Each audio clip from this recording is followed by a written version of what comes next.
Friends, അസ്സലാമലൈക്കും. സൗദാസ് കുനിയയിലേക്ക് എല്ലാവർക്കും സ്വാഗതം. അപ്പോൾ ഇന്ന് വന്നിട്ടുള്ളൊരു സ്നാക്സ് ആണ്. ഭയങ്കര ടേസ്റ്റ് ആണ്. ബീഫ് കയ്യിലുള്ളവർക്ക് പെട്ടെന്ന് ഉണ്ടാക്കാൻ പറ്റിയൊരു ഐറ്റംസ് ആണ് കേട്ടോ. ബീഫ് കുഴിയപ്പം. നിങ്ങളിൽ എത്ര പേര് ഇത് ഉണ്ടാക്കിക്കണോ അവരൊക്കെ ഒന്ന് കമൻറ്റിലൂടെ അറിയിക്കൊണ്ടിട്ട്. അപ്പോൾ അതാ ബീഫ് നല്ലോണം വേവിച്ച് എല്ലാ മസാല ഇട്ട് വേവിച്ച് വെച്ചതാണ്. അത് കുറച്ചേ എടുത്തിട്ടുള്ളൂ കേട്ടോ. അതിലോട്ട് 3 മുട്ട, ഒരു പച്ചമുളക്, കുറച്ച് മല്ലിച്ചപ്പ് കേട്ടോ. അതേപോലെ ഒന്ന് മിക്സിയിൽ പൊടിച്ചെടുക്കുക, അതായത് അരച്ചെടുക്കുക. അതിലോട്ട് 3 മുട്ട പൊട്ടിച്ചൊഴിക്കും കേട്ടോ. ആവശ്യത്തിന് ഉപ്പിട്ട് കൊടുക്കുക, മല്ലിച്ചപ്പ് അരിഞ്ഞിടുക, ഒരു പച്ചമുളക് ഇട്ട് കൊടുക്കുക, ഒരു പച്ചമുളക് അരിഞ്ഞത്, പിന്നെ 1/4 ടീസ്പൂണ് കുരുമുളക് പൊടി. ഇതെല്ലാം കൂടെ നല്ലോണം ഒന്ന് മിക്സ് ചെയ്യുക. ഇത് കുറച്ച് ബീഫ് ഉണ്ടാവുള്ളൂ കേട്ടോ. ഒരു പിടി ബീഫ് അത്ര എടുത്താൽ മതി. അതിലോട്ടാണ് 3 മുട്ട കേട്ടോ. അപ്പോൾ വൈകുന്നേരം ആഴ്ച സ്കൂളിട്ട് വന്ന സമയത്ത് ഞാൻ ഉണ്ടാക്കി കൊടുക്കുകയാണ്.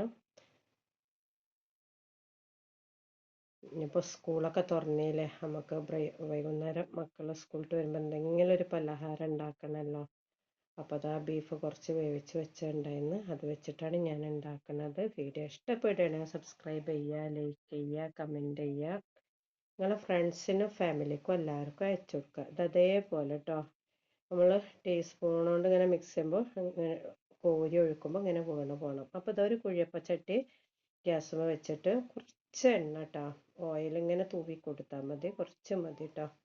അതിലോട്ട് ഓരോ ടീസ്പൂണാണ് ഞാൻ ഒഴിച്ചു കൊടുക്കുന്നത്. വലിയ ടീസ്പൂണാണ് എടുത്തിട്ടുള്ളത് കേട്ടോ. ടീസ്പൂൺ നിറച്ച് വേണ്ട, ഒരു 1/4 ടീസ്പൂണൊക്കെ മാവ് എടുത്താൽ മതി കേട്ടോ. മുട്ടയും ബീഫും കൂടെയുള്ള മിക്സാണ്. അപ്പോൾ ഇതേപോലെ ഒന്ന് തിരിച്ചിട്ട് കൊടുക്കുക. കുറച്ച് സമയം കഴിഞ്ഞതിന് ശേഷം പാരുമ്പോൾ കുറച്ച് ചൂടുണ്ടായിക്കോട്ടെ. പിന്നെ തീ പറ്റ നോർമലാക്കി വെക്കട്ടെ, പറ്റ കുറച്ച് വെക്കുക. അപ്പോൾ മുട്ട ആയതുകൊണ്ട് തന്നെ വേഗം റെഡിയാവും. ഓരോന്നോരോന്ന് തിരിച്ചിട്ട് നമ്മൾ എടുക്കുകയാണ്.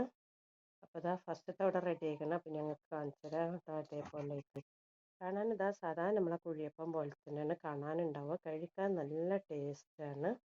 അപ്പോൾ ഓരോന്നോരോന്ന് ഞാൻ എടുക്കുകയാണ് കേട്ടോ. അപ്പോൾ ഒക്കെ റെഡി ആക്കണം. ഇനി നമുക്ക് ഒരു ട്രിപ്പും കൂടെ ഉണ്ടാക്കാനുള്ള മാവ് ഉണ്ടാവുള്ളൂ. കണ്ടില്ല, കുഴിയപ്പം പോലെ തന്നെ വേർത്ത് വന്ന് 2 സൈഡും ഇങ്ങനെ നല്ലതിൽ തന്നെയാണ്. ഇനി ഒന്ന് മുറിച്ചും കൂടെ കാണിച്ചു തരാം നിങ്ങൾക്ക്. ഇതേപോലെ ഇക്കാരം കണ്ടില്ല.